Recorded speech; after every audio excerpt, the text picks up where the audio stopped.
4 तारीख को दिल्ली एमसीडी के लिए वोट डाले जाएंगे और उससे पहले आज चुनाव प्रचार का आखिरी दिन है और सभी पार्टियां जो हैं अपनी पूरी ताकत झोंक के रखी हुई हैं। आम आदमी पार्टी के नेता और दिल्ली के उप मुख्यमंत्री मनीष सिसोदिया इस वक्त अपने विधानसभा में अपने प्रत्याशियों के लिए वोट मांग रहे हैं। आप तस्वीरों में देख सकते हैं कि किस तरह मेगा एक रोड शो कर रहे हैं। आखिरी में कहते हैं कि आखिरी ओवर में पूरी ताकत लगाना और साफ तौर पर दिख रहा है कि किस तरह से जो क्राउड है, जो समर्थक है, वो साथ साथ चल रहा है। और हमारे साथ खुद मनीष सिसोदिया, इन्हीं से बातचीत करते हैं। मनीष जी, आप लोगों ने जब एमसीडी प्रचार की जब शुरुआत की तो आपने कहा कूड़े को मुद्दा बनाया और उसके बाद अब बात कर रहे हैं कि मिनी पार्षद जो RWOs हैं उनको पावर दिया जाएगा, तो क्या लगता है इन सारे मुद्दों को?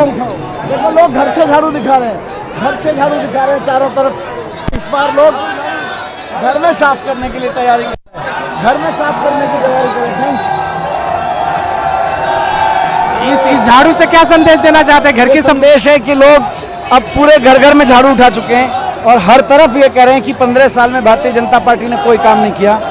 बहुत दुखी हैं लोग इस बात से कि बीजेपी को मेन काम था साफ सफाई, वो करना था, उन्होंने किया नहीं। अब केजरीवाल जी को लेके आएंगे क्योंकि केजरीवाल जी को जो एक बार जिम्मेदारी थी उस पर ठीक से काम किया। आप लोगों ने शुरुआती दौर पे कूड़े को मुद्दा बनाया था, उसके बाद अब आप बात करें कि RWA के जो लोग होंगे उनको एक तरह से मिनी पार्षद पावर दिया जाएगा। क्या ये सारे मुद्दे काम करेंगे? और जो आप लोगों का टारगेट है 200 पार की बात जो कर रहे हैं आप, क्या उस तरह से अचीव वो सीटें जो हैं वो अचीव हो पाएंगी? सीटें बहुत अचीव हो रही हैं, 200 से तो बहुत ज़्यादा सीटें अचीव होंगी। और केजरीवाल जी ने जो लिख के दिया है, दूसरा कूड़ा जो है RWA ही साफ कराते रहे हैं, एमसीडी तो बीजेपी तो करती नहीं रही।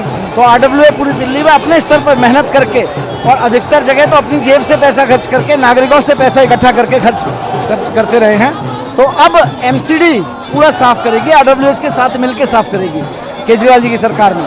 बीजेपी की अगर बात करें तो आज आखिरी दौर में जो कहते हैं कि जब चंद घंटे बचे हुए हैं चुनाव प्रचार खत्म होने के, उससे पहले उन्होंने अनाउंसमेंट किया कि 8 लाख जो रेडी पटरी के लोग हैं उनके लिए कई सारी बातें और कई सारे अनाउंसमेंट किए। तो क्या लगता है कि आखिरी वक्त पर बीजेपी कुछ गेन करना चाहती है? जनता जान रही है कि 15 साल से जिस भाजपा ने कोई काम ही नहीं किया, वो अब चुनाव आ रहा है तो 15 साल बाद कह रही है हम ये कर देंगे।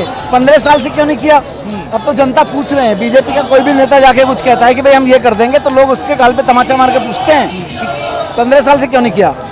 इतने लौ लश्कर के साथ बीजेपी उतरी हुई है पूरे दिल्ली में, आज भी 15-15, 16-16 रोड शो हो रहे, कई मुख्यमंत्री घूम रहे हैं। तो क्या लगता है इतनी बड़ी सेना का मुकाबला आप लोग कैसे कर पाएंगे? उनके पास लाव लश्कर है, उनके पास में मुख्यमंत्री हैं बहुत सारे, हमारे पास में जनता है। जनता का काम मतलब जनता के बीच में काम बोल रहा है। हर तरफ जाओ, आप यहाँ भी पूछ लो किसी से, भाई केजरीवाल जी के काम से क्या फ़ायदा हुआ? किसी के बच्चे स्कूल में पढ़ रहे होंगे, किसी को तीर्थ यात्रा का फ़ायदा मिला होगा, किसी ने अस्पताल में इलाज कराया होगा, किसी में बिजली में जीरो करा होगा।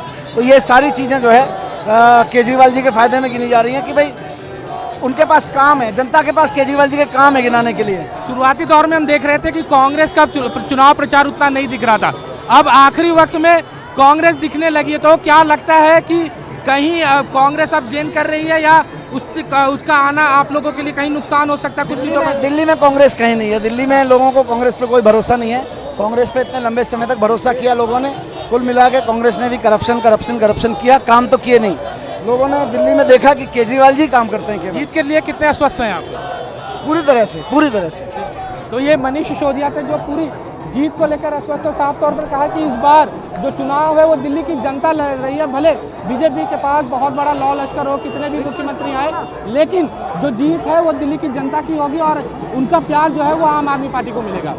नई दिल्ली से कैमरा पर्सन अमित के साथ अमित पांडे, न्यूज़ 24।